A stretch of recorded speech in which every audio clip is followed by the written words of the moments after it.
Hello guys, नमस्ते। कैसे हैं आप सब? आशा करता हूं कुशल मंगल। स्वागत है आपका अपने यूट्यूब चैनल पर रेवोल्यूशन एजुकेट। तो चलिए, जैसे कि अब हमने 3 चैप्टर का डिस्कशन कर लिया है, क्वेश्चन बैंक निकाल लिया है। पहला रोटेशनल डायनेमिक्स, दूसरा मैकेनिकल प्रॉपर्टीज ऑफ फ्लूइड्स, और तीसरा kinetic theory of gases and radiation. जिन्होंने इस वीडियो को नहीं देखा होगा, इन वीडियोस को नहीं देखा होगा, लिंक डिस्क्रिप्शन में मिल जाएंगे। और ये अभी चौथा चैप्टर हम करने जा रहे हैं, वो है थर्मोडायनेमिक्स। ओके, तो हालांकि ये चैप्टर आपकी केमिस्ट्री में भी होगा, यहाँ फिजिक्स में भी इसे इंक्लूड कर दिया है नए सिलेबस में। पहले ये kinetic theory of gases radiation के साथ ही आता था पुराने सिलेबस में, एंड में थोड़ा थर्मोडायनेमिक सेक्शन होता था, कार्नोट्स इंजन वगैरह वगैरह, बट अब इसको थोड़ा सा डिटेल में डाल दिया है। तो जो केमिस्ट्री अब अगर आपका स्ट्रांग होगा थर्मोडायनेमिक सेक्शन, तो ये चैप्टर आपका ऐसे भी यहाँ पे कंप्लीट हो जाएगा। तो दोनों बहुत ही कोरिलेटेड चैप्टर है, केमिस्ट्री वाले और फिजिक्स वाले। वहां थोड़ा सा और डिटेल में होता है, यहाँ थोड़ा सा उससे कम ही होगा। तो चलिए स्टार्ट करते हैं और इस सेक्शन को भी कंप्लीट करते हैं। इससे हमारा 4 चैप्टर का हमने क्वेश्चन बैंक निकाल लेंगे। तो सबसे पहले हम लोग देख लेते हैं जो रिड्यूस सिलेबस में निकाला हुआ सेक्शन है उसको। तो चलिए गाइस, सेम अपनी बुक जो हम फॉलो कर रहे हैं, स्टैंडर्ड 12 गवर्नमेंट टेक्स्ट बुक। तो इस टेक्स्ट बुक में से हम देखते हैं कि क्या पॉइंट्स एक्सक्लूड कर दिए हैं। निकाल दिए गए हुए पॉइंट्स को देखते हैं। तो चैप्टर नंबर 4 पेज नंबर 75 पे है, थर्मोडायनामिक्स। तो पहले मैं भी चैप्टर का नाम लिख दूं, मैं तो भूल ही गया। Yes, chapter number 4, thermodynamics. The weightage of this chapter is 5 to 7 marks. तो आप बोलेंगे यार सबका सेम है। यस, अप्रोक्सीमेटली हमने लास्ट लेक्चर भी थोड़ा सा डिस्कस कर लिया था कि ये जो इनके मार्क्स हैं अप्रोक्सीमेटली सेम होते हैं। 4 to 6 होंगे या 5 to 7, with option without option, इसी रेंज में लाया करते हैं। तो 5 to 7 मार्क्स पहला, दूसरा, तीसरा, चौथा, 4 चैप्टर, ये चौथा चैप्टर हम डिस्कस कर रहे हैं। सबके वेटेज नियर अबाउट सेम है, वही 5 to 7 मार्क्स। तो चैप्टर नंबर 4 थर्मोडायनेमिक्स, ये सेक्शन के बारे में हम डिस्कस करने जा रहे हैं। तो सबसे पहले जो टॉपिक्स इसमें से एक्सक्लूड कर दिए उन टॉपिक्स को देख लेते हैं। मेरे हिसाब से पेज नंबर 75 में स्टार्ट हो रहा है ये चैप्टर। पहला इंट्रोडक्शन वाला पार्ट है कि थर्मोडायनेमिक्स किसे कहते हैं। कहां से निकाला है? 4.1 भी है, 2 भी है, 3 भी है, 4.4 भी है, 4.4 भी है, 4.5 भी है, 4.5 है, 1 2 3 4 5 गाइस, सब तक तो सब कुछ है। 4.6 भी है, 4.6 भी है। तो यहाँ ये नया चैप्टर इंट्रोड्यूस किया है, बट बहुत ही सिमिलर चैप्टर है। ऐसा आपको बहुत कुछ नया इसमें नहीं पढ़ना है। वही प्रेशर, वॉल्यूम, टेम्परेचर और वर्क डन, उनसे रिलेटेड अलग अलग साइकिल में अलग अलग प्रोसेस, थर्मोडायनेमिक प्रोसेस में, जैसे आइसोबारिक, आइसोकोरिक, आइसोथर्मल, तो अलग अलग प्रोसेस में यही चीजें हम इसमें पढ़ते हैं। 4.7 ओके, कहाँ से निकाला है? तो यहाँ से तो बहुत कुछ है। चलिए देखते हैं। फायदा तो होगा ही, हमारा फायदा होना है। हाँ, तो फायदा होना है और मुझे मिल चुका है। मैं पेज नंबर 96 पे हूँ। चैप्टर स्टार्ट हुआ पेज नंबर 75 पे, आई गेस। हाँ, पेज नंबर 75 हमने अभी देखा था। तो चैप्टर स्टार्ट हुआ पेज नंबर 75 पे, और वहां से पूरा सेक्शन है, पूरा पेज नंबर 75 से 96 तक सब कुछ है। ओके, रिडक्शन स्टार्ट हो रहा है 96 पेज से। 4.8 हीट इंजन, ये बहुत ही इंपॉर्टेंट टॉपिक है। Heat engine, Carnot's heat engine, ये बहुत ही इंपॉर्टेंट टॉपिक है, तो इसे निकाल दिया है। तो मतलब आप स्टूडेंट्स के लिए तो ये बहुत ही अच्छी बात है कि उनको थोड़ा सा कम पढ़ना पड़ेगा। 4.8 यहाँ पहला रिडक्शन आ रहा है। पेज नंबर 75 से हम चले आए और पेज नंबर 96 तक कोई रिडक्शन नहीं था। पेज नंबर 75 से इंट्रोडक्शन लेके 4.1, 4.2, 4.3, 4.4, 4.5, 4.6, 4.7, ये पूरा पॉइंट्स हमारे सिलेबस में है 2021। मैं फिर से रिपीट करता हूं, हम जो क्वेश्चन बैंक यहां डिस्कस कर रहे हैं वो बस 2021 बोर्ड्स एग्जाम के लिए है। सो गाइस, अगर आप लोग ये वीडियो देख रहे हैं तो आप लोग के लिए ये बोर्ड्स के लिए बहुत ही इंपॉर्टेंट होने वाला है। सो 2021 में जो कोविड-19 पेंडेमिक के कारण जो रिडक्शन हुआ है उसको कंसिडर करते हुए हम लोग ये क्वेश्चन बैंक निकालेंगे। तो 4.1 से 4 या चैप्टर के स्टार्टिंग से इंट्रोडक्शन से लेके 4.7 तक सारा टॉपिक है। पहला रिडक्शन जो मुझे दिख रहा है वो 4.8 का है। पेज नंबर 96 पे 4.8 ये टॉपिक नहीं है, हीट इंजन। दूसरा रिडक्शन देखते हैं तो वो 4.9 है, पेज नंबर 99, ये भी नहीं है। तो 4.8 4.9 ये कंटिन्यूस में ये सब नहीं है। 4.9 नहीं है, रेफ्रिजरेटर 4.10 भी नहीं है, वाओ। तो 4.10 सेकेंड लॉ ऑफ थर्मोडायनेमिक्स 4.10 भी नहीं है। बहुत ही ज्यादा फायदा हो रहा है आप लोगों का। 4.11 भी नहीं है गाइस। तो 4.8 9 10 11 ये 3 4 टॉपिक नहीं है। 4.12 the last topic sterling cycle ये भी नहीं है। तो 4.8 9 10 11 12 5 टॉपिक अगर निकाल दिया है तो वाह। ये चैप्टर वैसे भी नया है, मतलब as such the name of the chapter thermodynamics physics में नया है। पहले ये सेक्शन इंक्लूड हो जाता था, जैसे कि हमने डिस्कस किया काइनेटिक थ्योरी ऑफ गैस और रेडिएशन में। तो उसमें से भी 5 टॉपिक निकाल दिए, तो बहुत कम क्वेश्चन यहां से बनते हैं। चलिए देखते हैं क्या क्या क्वेश्चंस बन रहे हैं। हमने देख लिया पेज नंबर 75 से चैप्टर स्टार्ट हो रहा है और पेज नंबर 96 तक ये चैप्टर है। और 96 में 4.8 जो सेक्शन जहां से स्टार्ट हो रहा है वहां से ये पूरा का पूरा चैप्टर नहीं है।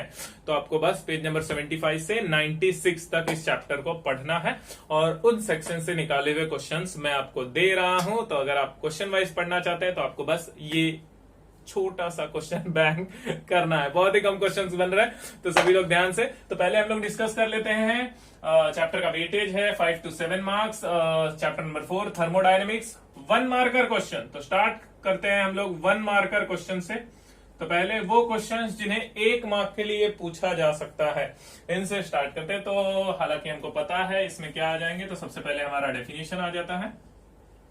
तो 1 मार्क के लिए जो क्वेश्चन बनते हैं, बट एज सच इसमें डेफिनेशन जो है उसको हम क्वेश्चन में फॉर्मुलेट कर लेते हैं कि डिफाइन थर्मोडायनेमिक्स की जगह पे, क्योंकि बहुत कम क्वेश्चंस बन रहे हैं। तो लिख लेते हैं व्हाट इज, क्वेश्चन के फॉर्म में जरा सा चैप्टर का नाम कि थर्मोडायनेमिक्स है क्या। तो थर्मोडायनेमिक्स जैसे कि इस चैप्टर में आप पढ़ोगे तो thermodynamics is the branch of physics which deals with the study of concept of heat and temperature and inter conversion of heat into different other forms of energy. तो वही क्वेश्चन को हम पहले इंक्लूड कर लेते हैं। व्हाट इज थर्मोडायनामिक्स, पहला question 1 mark के लिए जो मुझे ऐसा लगता है कि बनाया जा सकता है। दूसरा, state zeroth law of thermodynamics.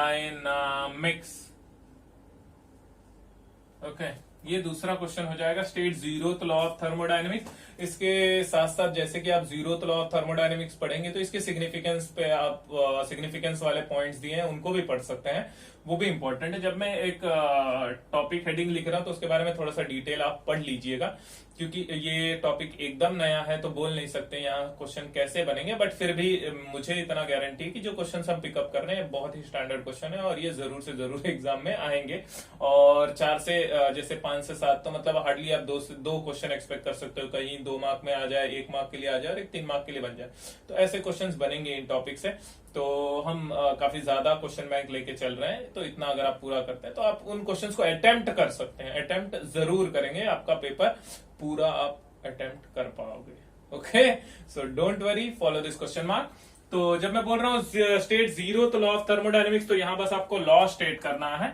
But जब आप पढ़ रहे हैं तो जीरोथ लॉ से रिलेटेड थोड़ी बहुत और जानकारी पढ़ लेना। क्यों, ये 2 मार्क के लिए भी पूछ सकते हैं कि what is zeroth law of thermodynamics, stated significance. तो उसकी सिग्निफिकेंस आपने थोड़ा बहुत बता दिया।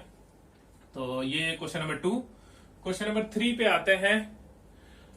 तो यहां पे हम देख लेते हैं, state first law of thermodynamics. Zeroth law भी देख लिए, first law of thermodynamics.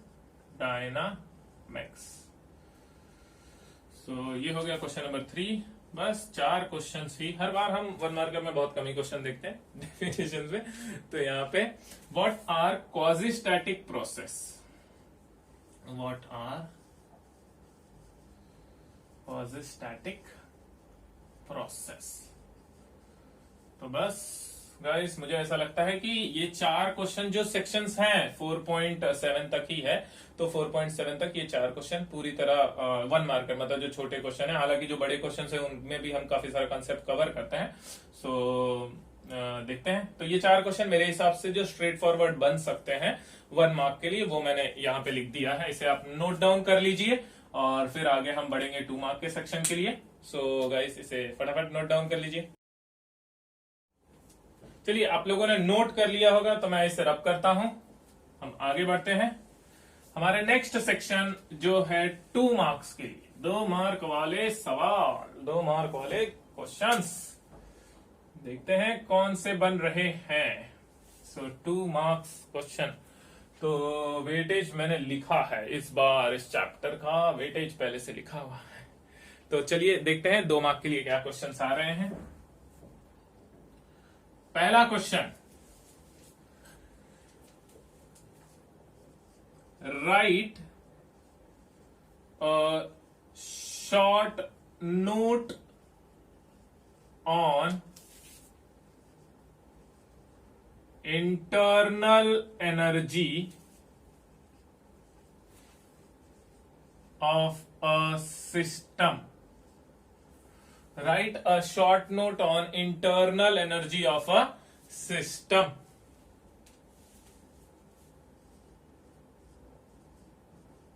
What is a state variable of a system? What is a state variable of a system? अब वेरिएबल से ही हम दूसरा क्वेश्चन बना लेते हैं। Explain the term extensive and intensive variable. Explain the term extensive and intensive variables. 2 है ना, तो बस explain the terms extensive and intensive variable. दूसरा question, question number 4, difference between reversible and irreversible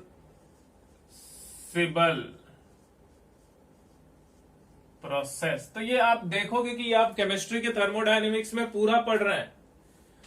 reversible and irreversible process. Explain the term reversible and irreversible process.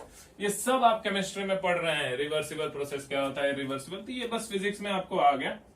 तो इस chapter को आप अगर केमिस्ट्री में पढ़ ही रहे हैं तो ये आपके लिए बहुत ही स्कोरिंग चैप्टर हो जाएगा। बहुत कम टाइम में आप इन क्वेश्चन बैंक को आराम से प्रिपेयर कर सकते हैं। तो ये हो गया हमारा 4 questions, difference between reversible and irreversible process. What are main assumptions to study, what are main assumptions, what are main assumptions made to study various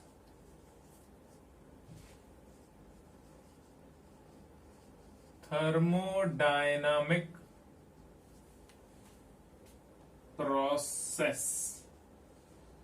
What are the main assumptions made to study या made for studying? What are the main assumptions made for studying या made to study various thermodynamic process. Question number 6, explain isochoric process. काफी सारा process होता है thermodynamics में, आइडियाबैटिक, isothermal, तो देखेंगे आगे। ये मुझे थोड़ा सा छोटा सा लगा तो मैंने इसे यहाँ पे 2 मार्कर में कंसिडर कर रहा हूँ, बाकी को मैंने 3 मार्कर में लिया है। तो जिस हिसाब से सवाल आ जाएंगे उस हिसाब से आपको उसको डिटेल में एक्सप्लेन करना है। तो explain isochoric process. Last question लेते हैं, एक्सप्लेन साइक्लिक प्रोसेस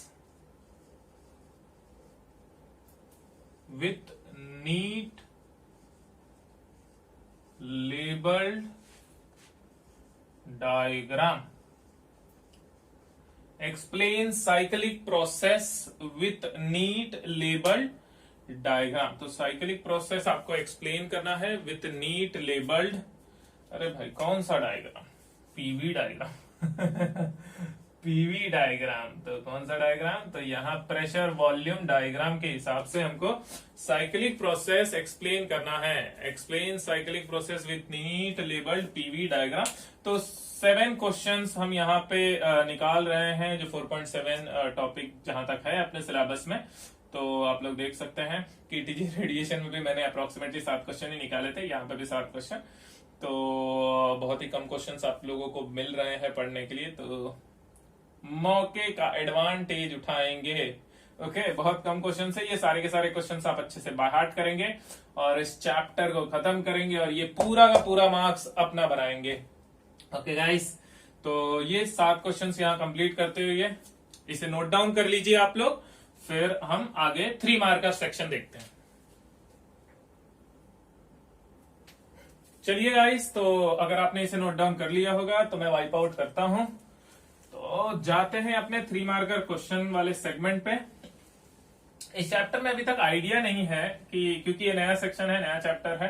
पहले ये सेक्शन रहता था केटीजी रेडिएशन में ही, बट अभी क्योंकि इसको एक नया चैप्टर का दर्जा दिया गया है, तो एज सच हमको स्ट्रेट फॉरवर्ड आइडिया नहीं लगा सकते कि कौन सा क्वेश्चन सीधा 4 मार्क के लिए बनेगा। इसलिए मैंने सारे क्वेश्चंस को बाइफर्केट करके 3 मार्क के लिए बना लिए हैं।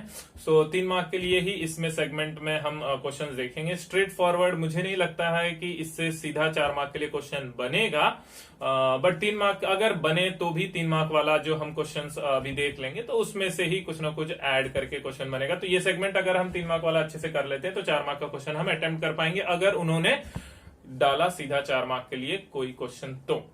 नहीं तो मुझे नहीं लगता कि बनेगा, क्योंकि जो मेन टॉपिक्स है हीट इंजन, स्टर्लिंग साइकिल और जो भी आगे काफी सारे जो इंपॉर्टेंट टॉपिक थे 4.8, 9, 10, 11, 12 इन सेगमेंट्स को निकाल दिया है। तो मुझे नहीं लगता कि सीधा 4 मार्क के लिए बनेगा। 3 मार्क के क्वेश्चंस में सारे 4 मतलब स्टार्ट से लेके 4.7 तक के सारे 3 मार्क के क्वेश्चंस में हमने निकाले हैं। तो मेरे हिसाब से वो क्वेश्चंस आप कर लोगे तो ये पूरा चैप्टर कंप्लीट हो जाएगा। तो आप लोगों के लिए खुशखबरी है कि इस सेक्शन से हम 4 मार्क का क्वेश्चन नहीं कर रहे हैं। पिछले चैप्टर में भी kinetic theory of gases radiation में एक ही क्वेश्चन 4 मार्क के लिए हमने निकाला था, इसमें वो भी नहीं है। तो आराम से सुकून से आपकी लाइफ बहुत बढ़िया। ओके, तो बस पढ़ना शुरू करना है आपको। क्वेश्चन बैंक आपको मिल चुका है। तो अब हमारा जो सेक्शन है वो है 3 मार्क का सेगमेंट। सो 3 मार्क वाले सेगमेंट में हम लोग आगे बढ़ते हैं और इस सेक्शन को समझते हैं। चलिए, अच्छा ये समझने से पहले मैं आप लोगों से पूछना चाहूंगा कि ऐसे कितने लोग हैं जो दिवाली के दिन पढ़ाई करते हैं। कमेंट करके आप लोग बताएंगे, क्योंकि जैसे अब जब हम छोटे थे तो ऐसे बच्चों में एक ये हुआ करता था, बातें चलती थी कि जो दिवाली के दिन सुबह उठ के पढ़ेगा, क्योंकि नया साल शुरू होता है, ऐसा हम मानते हैं कि हिंदू कैलेंडर में दिवाली से नया साल शुरू हो रहा है। तो जो नए साल के पहले दिन उठ के पढ़ाई करेगा वो पूरी साल पढ़ाई करेगा। मतलब उसका मन लगा रहेगा पूरे साल पढ़ाई में। और जो उस दिन नहीं पढ़ेगा तो उसका पूरे साल पढ़ने में दिल नहीं लगेगा। तो होता क्या था फिर, हम लोग सब लोग मतलब सब सुबह उठ के थोड़ा बहुत पढ़ते थे। और फिर वही बच्चे जब बाहर निकलते थे तो ऐसा होता था कि अरे मैंने तो सुबह पढ़ा है, मैंने पढ़ा है। जिसने नहीं पढ़ा है फिर उसको बोलते थे जा तू भी पढ़ ले, क्योंकि शाम को तो दिवाली का मनाना है, तो तू पढ़ेगा नहीं तो फिर साल भर नहीं पढ़ेगा। तो मतलब ऐसे ही बच्चों वाली बातें चलती थी बचपन में। तो कितने लोग आप लोग ये ट्रेंड अभी भी फॉलो कर रहे हैं, क्योंकि आपका तो बचपना चल ही रहा है, 11th 12th 10th, तो सब एग्जाम्स दे रहे हैं आप लोग। तो ये फॉलो करने वाले जो लोग हैं वो कमेंट करके मुझे बताएंगे कि हाँ भाई हम दिवाली के दिन सुबह पढ़ते हैं और ऐसा कुछ है। चलिए, तो 3 मार्क का क्वेश्चन हम डिस्कस करते हैं। पहला क्वेश्चन,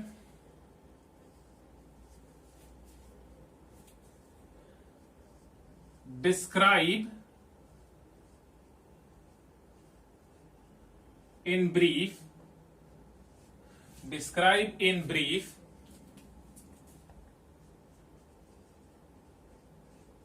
thermodynamic system।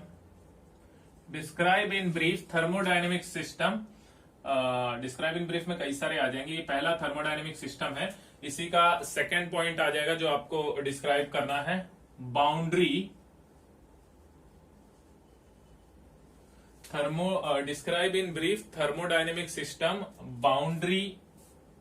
और थर्ड आ जाएगा हमारा सराउंडिंग।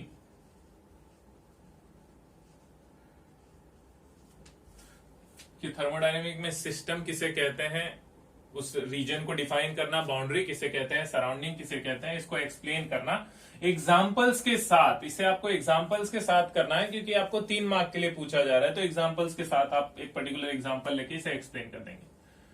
तो चलते हैं नेक्स्ट सेगमेंट, नेक्स्ट क्वेश्चन पे। What are the conditions for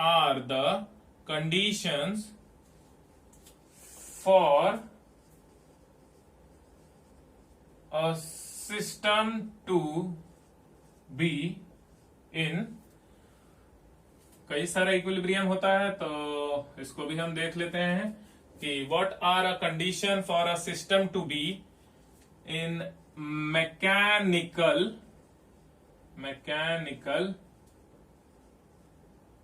equilibrium.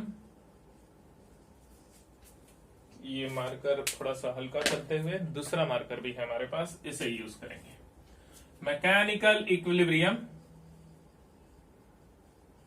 Chemical equilibrium, and the third is thermal equilibrium.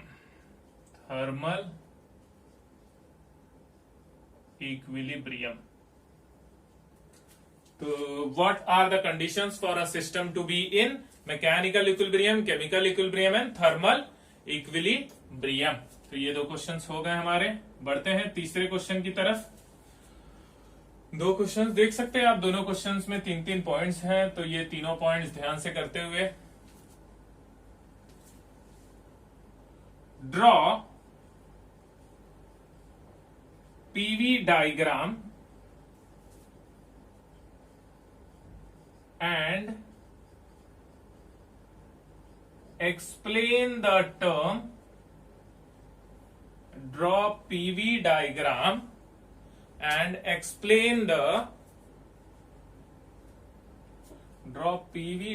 and explain the term नहीं, concept, and explain the concept of positive and negative work with example। Draw PV diagram and explain the concept of positive and negative work with example for each. हाँ, with example for each, मतलब positive के लिए भी आप example दे दीजिएगा और negative के लिए भी। आगे बढ़ते हैं next question number 4। Explain in brief isothermal process. Explain in brief isothermal process. Isothermal process मतलब वो जिसमें हमारा टेम्परेचर रिमेन्स कांस्टेंट। एक्सप्लेन, इसको ब्रीफली एक्सप्लेन करेंगे एग्जांपल वगैरह लेके, और क्या स्टेट वेरिएबल्स रहेंगे उसके हिसाब से। Explain in brief isothermal process, same हम देख लेंगे। ये सारे प्रोसेसेस बहुत ही डिटेल में एक्सप्लेन किए हैं, इसके लिए आपको इसको डिटेल में ही पढ़ना है, और ये 3 मार्क के लिए बहुत ही अच्छे क्वेश्चंस बन रहे हैं नए सिलेबस में। पहले से पुराने सिलेबस में बस इनके डेफिनेशंस हुआ करते थे, बट अभी यहाँ इनको काफी डिटेल में एक्सप्लेन किया गया, तो वो डिटेल एक्सप्लेनेशन आपको पढ़ना है और इसके आंसर लिखते वक्त आपको लिखना है। तो ये 3 मार्क के लिए बन रहा है। Explain in brief iso Barik process. Isochoric हमने पहले ही देख लिया था, तो यहां आ जाएगा isobaric process. Explain in brief isobaric process. Question number 6। Explain in brief adiabatic process. Explain in brief adiabatic process. Last question देखिए फिर से, क्वेश्चन नंबर 7। तो क्वेश्चन नंबर 2 वाले 2 मार्कर सेक्शन में भी हमने 7 क्वेश्चन देखे थे, यहाँ पे भी 7 क्वेश्चन। तो मैंने आपका काम बहुत कम कर दिया, बहुत रिड्यूस कर दिया गाइस। तो ये वीडियो आप लोगों को बहुत हेल्प करने वाला है, तो आप लोग भी चैनल को सब्सक्राइब कर दीजिए और वीडियो को शेयर जरूर कर दीजिएगा। तो लास्ट क्वेश्चन 7 ही क्वेश्चन है और 3 मार्क के ही सेगमेंट हम देखने वाले। इसमें 4 मार्क वाला सेगमेंट हम नहीं देखने वाले, मैंने सारे क्वेश्चन 3 मार्क में ही इनकॉर्पोरेट कर दिया है। तो बस ये सेगमेंट और फिर ये चैप्टर का खत्म हो जाएगा। तो लास्ट क्वेश्चन देखते हैं, क्वेश्चन नंबर 7। ये क्या है? So derive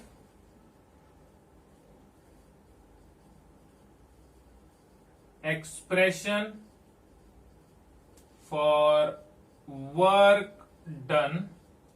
derive expression for work done and heat transferred. Derive expression for work done and heat transferred for an isothermal process. Isothermal process. So derive expression for work done and heat transferred for an isothermal process.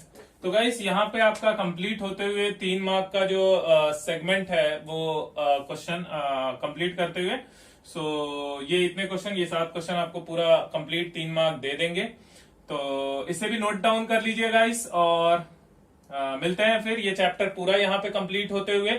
तो यहाँ हमने बस 1 marker, 2 marker और 3 marker ये 3 segment देखे। 4 marker वाला segment हमने नहीं देखा क्योंकि मैंने उन क्वेश्चंस को भी यहाँ पे इंक्लूड कर दिया है, और क्योंकि नया है तो वी डोंट हैव आइडिया कि सीधा 4 मार्क के लिए क्वेश्चंस बनेगा। तो मुझे ऐसा लग रहा है कि फिलहाल नहीं बनेगा, क्योंकि बहुत सारे चैप्टर हैं आपके पास 4 मार्क के क्वेश्चन देने वाले। तो यहाँ आपको 3 मार्क का क्वेश्चन मिल जा रहा है, तो जो वेटेज है चैप्टर का वो कवर करना बहुत मुश्किल नहीं होगा। एग्जामिनर को आराम से उसके पास काफी चॉइस है, इन क्वेश्चंस में से पूछ सकता है वो। और बहुत बड़ा सेगमेंट तो निकाल दिया हमने, देख लिया 4.8, 4.9, 4.10, 4.11, 4.12, ये 5 बहुत ही मेजर सेगमेंट है, लास्ट के बहुत ही इंपॉर्टेंट सेक्शंस, उनको निकाल दिया है।